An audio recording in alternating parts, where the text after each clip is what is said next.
You know, fall is a great time to tidy up the garden and find lots of new ingredients to go into the compost bin. So today I'm going to show you some quick tips on how to clean up, clear out, and prepare your compost bin even with tricky items.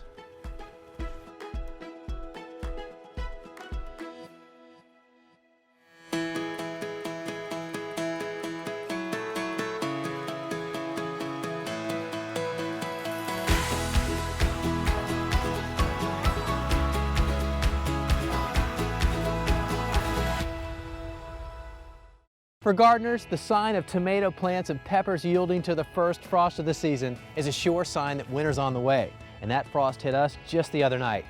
But it's also an important reminder it's time to clean up and clear out. And where does all of this go? Well, the compost pile, of course. Now, although it doesn't look that great, it's a great addition of organic matter.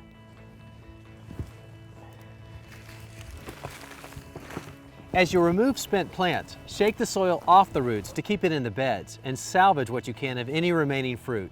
You'll be surprised at how much is still usable. Now, on the subject of composting, it's always a good time for that, but fall is particularly a good time.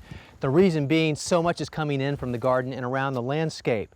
But in addition to thinking about what you're bringing to the compost, you also need to think about what you don't bring here.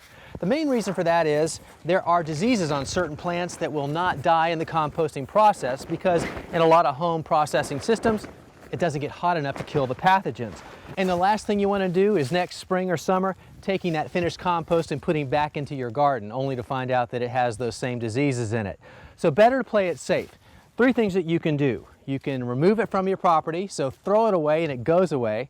Number 2, you could burn it. Or number 3, you can do what I do, and it's to cook it.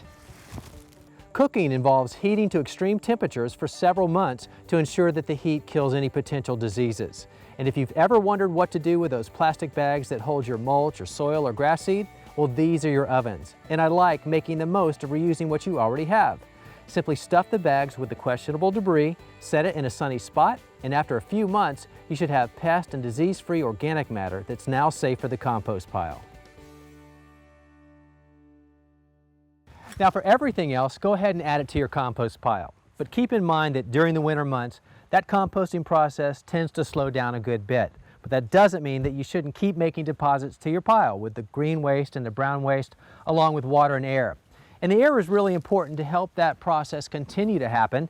And the best way to do that throughout the year is to turn your pile. But what about in the wintertime when it's covered with snow or maybe it's just too cold to come out and turn it? Then what do? Well, a good substitute is to include sticks of various sizes into your pile. Now that's good because it creates these pockets where that air and that water can get to, so even as the softer green things are breaking down, the sticks are still there because they break down a lot more slowly, but that's good. And in the springtime, you can come back out here and you can pull these sticks out, or you can continue to let them break down naturally, which they certainly will.